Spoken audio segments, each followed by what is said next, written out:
This is the first installment of a new video series, the most expensive reserve list card that sold this week. Now, in today's video, we are going to be discussing multiple reserve list cards and high volume reserve list cards. I hope you guys are enjoying the brand new content being brought to you by the patrons of this channel, and this is from August 10th to the 17th of 2024.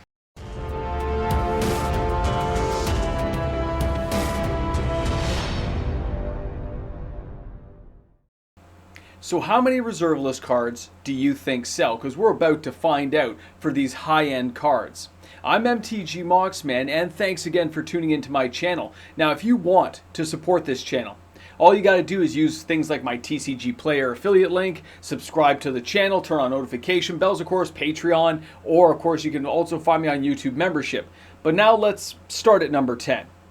Now, our number 10 card this week is Time Vault. Now, this is the collector edition card.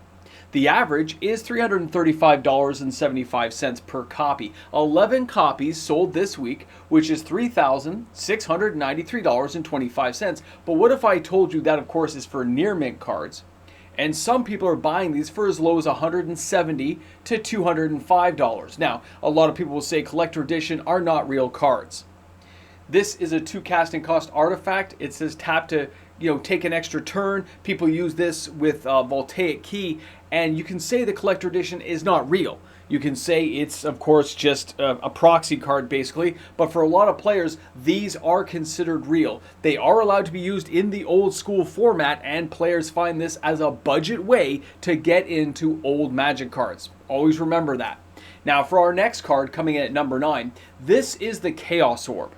This is an unlimited edition copy that I'm showing you today, and that's the copies that sold. 3 copies sold for $3,918. That's $1,306.03 per copy if it's near mint. Now, here's the thing, guys. This card is banned in most formats. Me and my friends actually do allow this card to be used, but it is a singular. We don't flip the card anymore. This thing is used to just hit a single target. Now, when you're talking about old school cards like this, of course, my passion and love for these cards is going to come out. Now, the Chaos Orb is a 2 casting cost mono artifact. Use it only once. Pay 1, flip the Chaos Orb from a playing area of a height of at least 1 foot. Chaos Orb must completely turn over at least once, and then of course it's disregarded with no effect if it doesn't do it, and any cards it touches are destroyed. Me and my friends use a singular target, but who's playing with the card now and why is it being bought? That's the collector in MTG. Get ready for it, guys. It's around. Now, for our next card, this is Force Field. One of my all-time favorite cards, and of course, when you take a look at this card, 8 sales this week, which is $4,079.76 if they're near mint. Now, the 8 sales that I'm tracking does not include collector edition, international edition. It does include the proxy versions that people talk about, like 30th anniversary junk. It is strictly going to be the unlimited in this case, okay? I'm not adding in extra sales. These are all the ones that sold. So what does the Force Field do for us? Well, it gets a little bit special here. It's a 3 casting cost artifact. Poly artifact means you can use it more than once per turn. It's 1. Lose only 1 life to an unblocked creature. This thing saves you from the Eldrazi, man. This is one of those things you still see in playing Commander. And if you go for a collector edition of this card, you're going to pay $75. So you can get a cheap copy you can play in a casual format to enjoy. But if you want the real deal, yes, you're talking around $500 US for a near mint copy. And it goes down from there, so you can find heavily played for around the $300. Now, for our next card, it's Library of Alexandria again. Arabian Nights, 20,000, a couple of copies left over. This thing has a very tight print run. It's a very old set. Arabian Nights is a 5 million card print run. This thing has 4 sales at $5,559.96. And of course, this thing costs $1,389.99 per copy near mint. Now, the copies that sold, I'll be honest, were heavily played and 1 damaged copy. It's not a massive sales volume, but it sure is a pretty price tag, isn't it? This thing is banned in Commander, but it does say tap to add 1 colorless mana to your mana pool or draw a card from your library. You can use this ability if you have exactly 7 cards in your hand. And there's lots of ways of using this multiple times in a turn or at the end of a turn, and then use it again on your turn. Crazy stuff can happen with this card. Should it be banned in something like Commander? No, I don't really believe so, but a lot of people do. Me and my friends do allow this in our casual games, so get ready for it if you ever play against me. This card may be coming around your way. Now, for our next card, this is one a lot of players have seen. in my reserve list top 10 videos, this is Underground Sea from Revised Edition. $835.53 will get you this card. And of course, the amount of copies sold this week is very interesting. Now, the 13 sales we see for Underground Sea equals out to $10,861.89. This card is played in Commander, Old School, Legacy, casual kitchen table games, and after you own this card, you never have to buy it again. I know of several players who've traded into this card by trading a lot of modern junk they don't use anymore before reprints came along, and they can enjoy that upturned value of the long-term investment, which means you're going to buy this card and hold it for probably your entire lifetime in Magic. You don't want to let these kinds of cards go, so buy the dual lands if you can. It's your entry point to old school collecting. Now let's go ahead and take a look at our next card, and now we're jumping into power cards again, and this is Mox Emerald Unlimited Edition. This card comes in at $3,739.99 on average. Okay, now it only had 3 sales this week. 3 sales still equals $11,219.97. Now the interesting thing is, when it comes to old school cards like this, power cards, they are the last to go up in price, they are the last to fall in price. And right now, this card and a lot of these cards in the power section are losing value, which is now starting to trigger sales.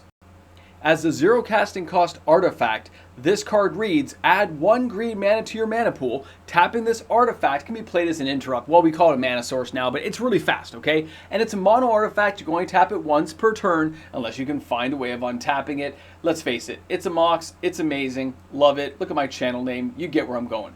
All right, for our next card, you're going to take a look at Gaia's Cradle. This was in my reserve list top 10 earlier today. 31 sales totaling $27,878.38. Because of the total sales volume, it's a high value target. A lot of players seek this card out, and even more players are trading up into this card because of how it can be used. When you look at these Urza block cards and the lands in particular, they have a certain placeholder value that doesn't really seem to deteriorate over time, even when the markets are down for Magic the Gathering. Gaia's Cradle comes in as a legendary land that says tap to add 1 green to your mana pool for each creature you control. That's each creature. And with all these token generators we're seeing now, these cards are basically downright broken, because you can use them for crazy ways to generate mana to eliminate your opponents. And that's why players are trading stuff to get copies. Near mint and heavily played, everything in between. Alright guys, we're now jumping into another power card, and this is Mox Pearl Unlimited Edition again. This thing comes in with $3,600 and 3. So $3,600, $3. Yeah, you get it right. 8 sales this week, which is $28,824. Now the interesting things about these cards. This Mox sold graded copies, ungraded copies, heavily played, damaged. 8 copies in a single week is phenomenal for a card like this. But again, it's not going to make my regular reserve list top 10 because that's based on the sheer volume of cards. Remember, the Mox Pearl is a 0 casting cost mono artifact that says add 1 white mana to your mana pool. Tapping this artifact can be played as an interrupt. You're going to get used to seeing that interrupt factor, because interrupts and instants used to, they basically phased out interrupts and they just stuck with the instant, okay? Something to always keep in mind when you see these old cards. The text and stuff have been changed around a bit, but it's all good. Now our next card is coming to us again from Unlimited, and this is Time Twister. $7,039.99. 6 sales this week, which is $42,239.94. Now the copies here I'm showing and representing are going to be unlimited copies, but there were several copies of the collector edition version that sold, but not enough to make this particular high-end, high-price video. But it's something to keep a note of, because a lot of players still use the collector edition cards as old school and in Commander decks because it's a casual format, and a lot of players ignore the rules committee and play the way they want to play to enjoy the game, to make it fun for their play group. Always remember, when you're playing in a different pod, they may have different rules, and it's always good to check things out so you can understand how the game is going to be interacted when you play in that casual social setting of Commander. Now for our next card, that's right guys, stepping in at number 1 is Black Lotus. $14,849.99 per copy for an unlimited. There was 4 sales this week, which is $59,399.96 if they were all near mint, which they were not. These were heavily played and moderately played, which means the price I'm showing you isn't even close to what actually happened, but that's the cost it would have been for near mint. Players are noticing that the high-end cards are just losing a lot of value right now. There doesn't seem like there's a market for it, but then you see these sales and you recognize they still happen behind the scenes. They happen on things like eBay, Facebook, and you just don't know, and you're not paying attention to it because nothing's telling you in the market that you should be looking at it. Now let's get to a little bit of a wrap up here to understand how these videos are going to work and what's going on in the market space this week for these high-end cards. Well, you've made it through the very first video I've done in this series of high-end, high-priced selling cards. Now, when you're looking in this market space, understand I don't know if videos like this will be possible as often as some people might like to see them. The actual sales volumes can be incredibly low. You may only have a single sale, but it could be a beta card. So I may still do videos based on this, but it'll be based on the highest values accumulated in that week of a particular card. So if we happen to see an alpha near mint underground C sell for $50,000, that may make the number one card just because of the value that somebody was willing to pay. Remember, it's a collector's market out there. Just because people aren't always playing with these cards doesn't mean they're not sought after and played with privately or used as a viewing point and the artistic appeal of the artwork of the old school card. Whoever knows what goes into the mind of any particular collector or investor in Magic the Gathering, and the long-term ramifications of card values like this really won't be known for another 20 to 30 years. That's a long time. The Moxman would be in his late 70s when that happened. Now, collections like this will come and go, and they'll probably be built upon as the game continues to evolve. But these types of value cards are likely only to trend higher because Magic is basically ingrained in such a large group of the population, it's not likely to fade for multiple generations at this point, if at all. It doesn't mean Wizards of the Coast can't tank the game, but it does mean, just like artwork that comes and goes, popularity and these types of collectibles are likely to wax and wane with the market space around them. Thanks again for tuning in. Drop some comments in the comments section. And if you're new and just happen to find this first time ever video, well, put it out to your friends, post it places, and let people know it exists. Thanks again, guys, for tuning in. Don't forget to drop a thumbs up, and I will see you guys tomorrow for a regular video and a live stream tonight, 6:30. And maybe another bonus video and other things we have to do on this channel. What am I talking about? Thanks again to my patrons and YouTube membership members for allowing videos like this to be created. Daily uploaded content comes because of the patrons and supporters of the channel, and that's all you guys out there. Now, when you're looking at the passion I may hold for this particular topic matter, it's really high, and it's going to be a lot of fun making these videos as long as the sales stay consistent. I look forward to sharing all this stuff with you. Have a great day. Hey guys.